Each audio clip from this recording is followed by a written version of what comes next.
to Geek Orthodox. I'm Father Justin, geek from my youth. My site tagline for Geek Orthodox is, "The geeks have inherited the earth." This is, of course, only partially tongue-in-cheek, because the geek subculture that I grew up in and that has shaped me really has shaped the world in which we live. And I can't think of any aspect of the world in which we live that has been more directly shaped by the geek aspects of the subculture that I grew up in than the world of code in which we now live. Now, by the world of code, of course, I do not mean the Matrix. It's another interesting idea to geek out about. I think it's a kind of silly one, the idea that we live in some sort of simulation. No, rather I mean something far more mundane. That is to say, everywhere you look in our society, there are computer chips, computer systems, and computer code programs running the systems and the chips that, are all over the place in the world in which we live. And this was not always the case. When I was growing up, a light switch was just a light switch. It was a mechanical device that either opened or closed a switch. Nowadays, it may be, or there may be a computer chip behind it. A thermostat, when I was growing up, was just this dial that you adjusted. Nowadays, even if you have one of those old-fashioned dials that you adjust, it may have a computer chip behind it, or if it doesn't, probably the place where you work has a computer chip that controls the air conditioning or HVAC system that literally conditions the air that you breathe.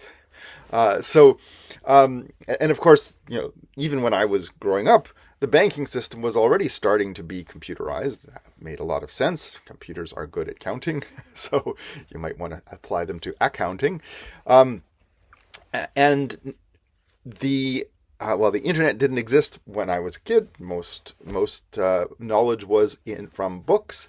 Nowadays, that's our go-to. And of course, our primary access to the internet is now through the smartphone that you have in your pocket, which is, of course, itself a computer running on code. So code has shaped the world that we live in. And what I want to do in this episode is talk a little bit about that to kind of set the scene for, I hope, some more reflections on it. And in particular, to enter into this world of code by sharing my entry into the world of code, which was my TRS-80 color computer. Now, my natural tendency at this point is to geek out about the TRS-80 color computer, how it had 16 kilobytes of RAM, and could display 9 colors if you included black, and so on and so forth. But what I want to do, besides just turning it on and showing you just how quick and wonderfully easy it was to turn on, you had to wait for the CRT to warm up, to turn on this computer system and to get into computing. What I want to do is take the very basic interface. So I'm going to turn it on now, press the button at the back, and there it is. It's that fast. The entire system that it runs on is embedded in a chip inside the computer. But the system is very basic, pun intended. It's extended color basic, to be precise. On this one, we upgraded it to extended color basic, and it now has 64 kilobytes of RAM. But I just wanted to show that as the starting point because computing has gotten a lot more complicated since. And I think it's helpful, if we're going to understand how computers work and think, to start with something that is simple. So let's start for a second, or stop for a second, and think about the word I just used, think. We tend to anthropomorphize computers. And I don't want to knock that unnecessarily. I think as human beings, that's largely how we understand things. We understand things empathetically. That's why we anthropomorphize the animals. That's why we see similarities, and those similarities are what allows us to connect with things. That being said, the the value of anthropomorphization really comes when we start to think about not simply the similarities, but also the differences. And so I want to, on the one hand, say, yeah, of course, computers, if we want to understand computers in the world of code, we need to know how computers think. But then I have to stop and say, wait a sec, computers don't actually think, at least not the way we think they think, or what we think, not the way we think of thinking. Rather, computers, well, compute. They do operations. And the best way to understand that is to dive in a little bit into the way that computers are programmed, are coded to do what we want them to do. Now, I'm not intending here to make everybody here a computer programming expert. If we want to take a look at this, however, I do think it's valuable to look at this in a fairly simple way. And so I want to go through how computers think using my entry point into how computers think, the basic programming languages. BASIC was ubiquitous on the early computer systems that I grew up with. It was made by this little company called Microsoft in most of the computers, and it stood for Beginner's All-Purpose Symbolic Instruction Code. It was a programming language deliberately created for beginning programmers to introduce them into the world of programming. So it's something that's, I think, valuable to start with. When we turned on our computers back in the early days, when things were simpler, what we were presented with was a screen like this. It would have some text on it. It would have a cursor, in my case, a color cycling cursor. And then in order to make the computer do anything, you actually had to know some basic commands. So if I just type, for example, hello computer, the computer does not understand that. It gives me a cryptic error, in this case a syntax error, and it just, okay, it says, okay, I'm ready for you to tell me something that I actually understand. So let's give it something that it actually understands. So I'm going to use a command. Now, when we talk about commands, it's valuable, again, to think about how we are thinking about computers. We are giving it a command, an instruction. And in this anthropomorphic understanding of computers, the computer then obeys the instruction, or maybe more accurately executes the operation that we have asked it to undertake. In this case, the command that I want to use is the print command. So if I tell the computer to print something, it will print it to the screen. Now I need to tell it what to print, so I put in quotes what I want it to print. This is, of course, derived from our usual human text conventions, which when we are saying something in a book, we put it in quotes, or indicating in a book that somebody is saying something, we put it in quotes. So here, I've got my first command, print, quote, hello computer, unquote, and when I press enter or return, it actually prints out to the screen, hello computer. Now this is a command, it's not a program. A program is a sequence of commands. That is to say, when we program a computer, we give it a bunch of commands to execute in sequence, to obey, if you will, in sequence. Do this, and then do this, and then do this, and then do this. That's a program.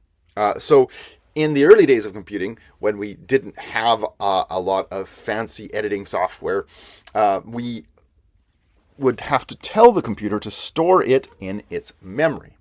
Here is another aspect of computing that we take from our understanding of what it means to think or to do things, which is the notion of memory. The idea that we want the computer to remember something. In this case, we're going to tell it to remember a sequence of commands. So our first command that we want to store in the memory, we're going to add a line number. Now, nowadays, you don't need line numbers to program computers. Back then, we used line numbers to tell it what the sequence was. And if we wanted, we usually started with line number 10 because invariably you would want to add something before line 10. And so you could add a line 9 or a line 8, and that would be earlier in the sequence. So here, now I'm going to take my command, print hello computer, and nothing happens. Or rather, it looks like nothing happens. What we've actually done is we've stored this command in the memory. So if I list this, there's my program. Now, the program is not exactly a program. It's really just a single command. A program is a sequence. Here, like you would, if I want to program an event, you do this, and now we're going to do this. So we need another command to make a program. So let's add another command. This is the classic go-to command in BASIC. Now that we have line numbers, we can actually tell the computer to go to another line. So actually, before I do this, let's type run to execute the program that is currently in memory. So it just now runs, and it tells us hello computer, and then waits for us to do some more.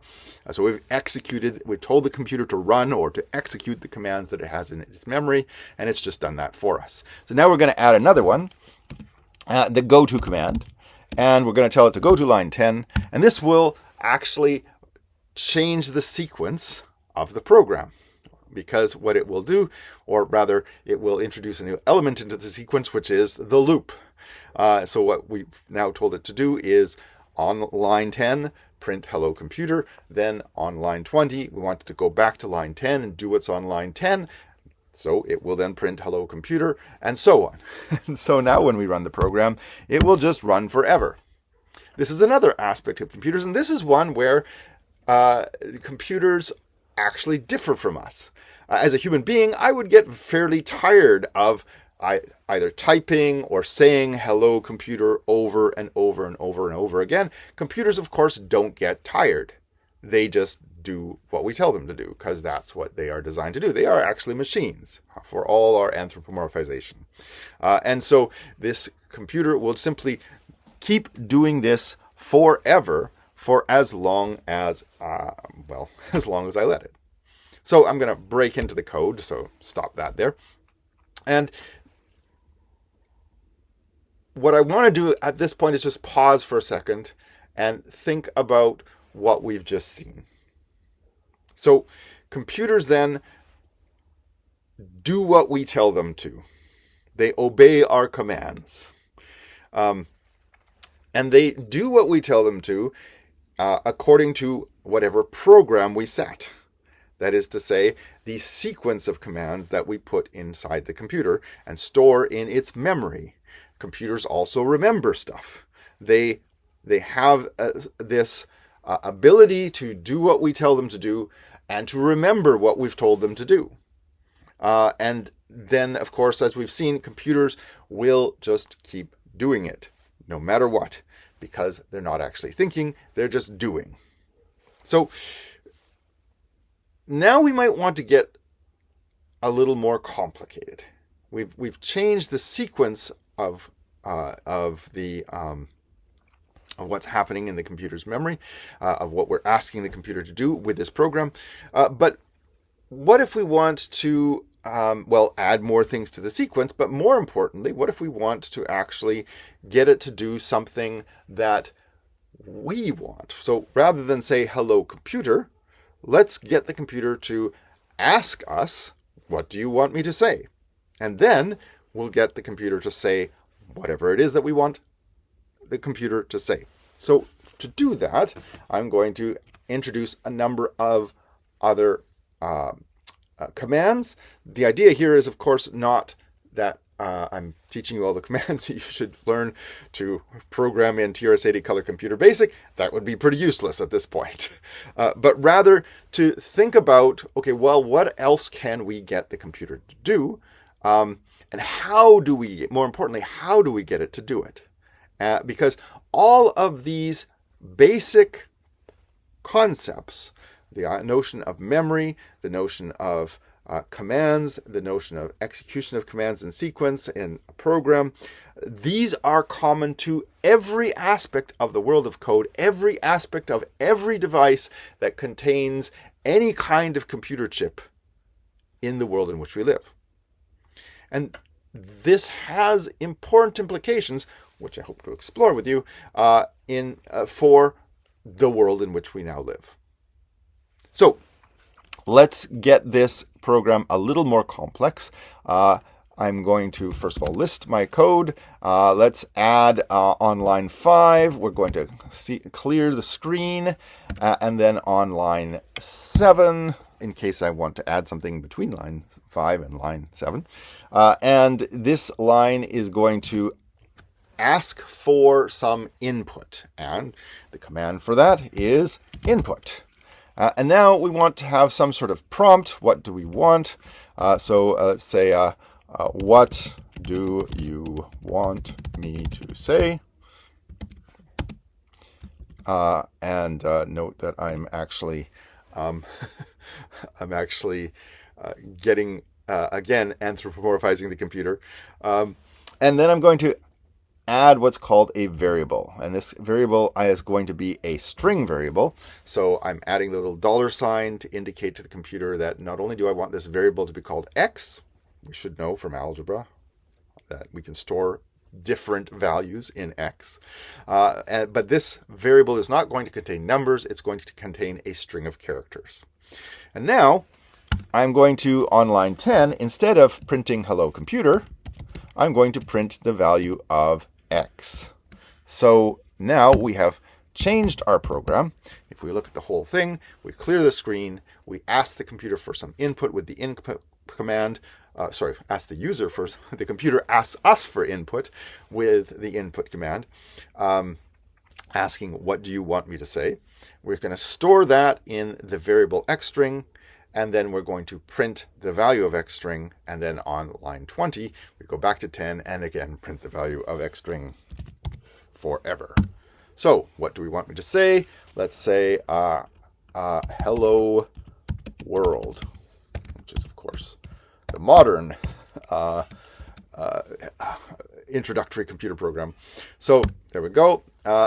And it actually had an error, which went by rather quickly, but I'm pretty sure what happened is when I typed a comma, the computer has various conventions. And this is another thing to think about when we think about programming computers, that as we create our program, what we're trying to do, we're using language, a programming language, but language which is customized to try and remove as much ambiguity as possible. But when we do this, because computers can deal with ambiguity. So for example, if I use the word set, like set a value to a certain, set a variable to a certain value, the computer needs that to be consistent, and I can't then say, okay, now grab me a set of dishes.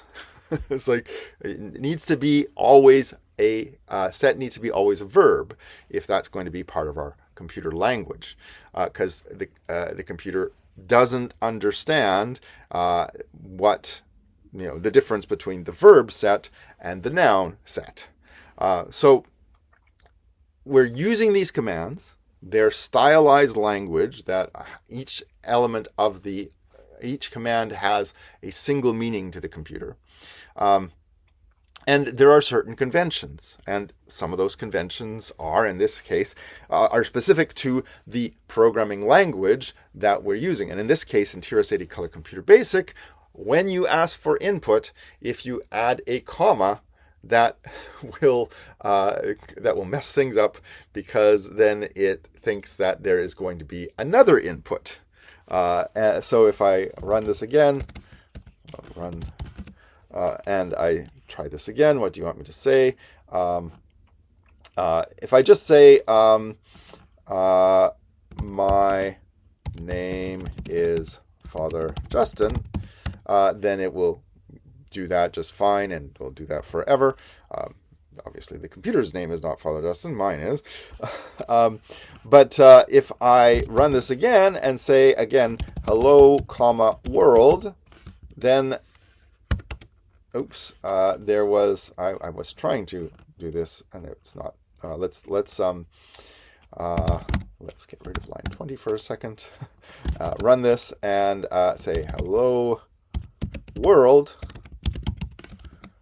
Then it ignores everything after the comma, because in the convention of this particular programming language, the comma indicates that this is another input item, another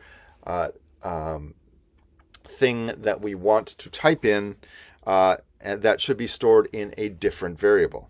And we've only asked it for one thing, to store in one variable, that is x. So it's ignoring everything after the comma and just saying hello. This brings up another point where I would say which illustrates the importance of knowing how computers work, even down to the little quirks of how does this particular programming language work. Now, again, this is not something that most people who are not programmers need to think about on any kind of everyday basis, but it is important to know in the sense that when we are learning to control computers, we have to figure out the quirks. And we've actually seen this with pretty much any application or program or piece of software that we've used. There are certain things that we have to learn to do as a user. So one particularly egregious example of having us as human beings having to modify our behavior and customize it to the convention of the computer system that we were working with was my mother, who's not a computer expert, having to learn. She used the Commodore 64s that were at her school, that when you wanted to look at the contents of the disk that you had just slipped into the computer, you had to type load and then the quote, $quote, comma 8, comma 1. This is a sequence of fairly arbitrary codes which say mostly nothing to us as human beings, but which told that particular version of Commodore 64 BASIC to load the directory from the disk into memory and display it on the screen. Nowadays we have less of that. The goal of most programmers is to get us away from that.